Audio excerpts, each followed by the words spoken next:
Hari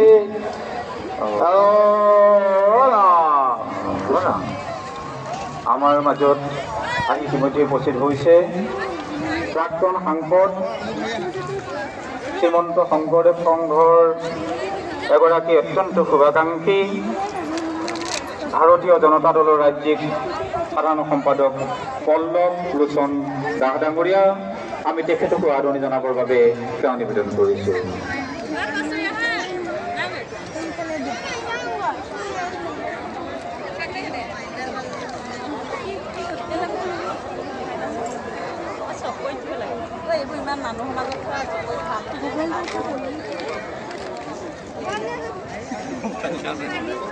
Hari Ram.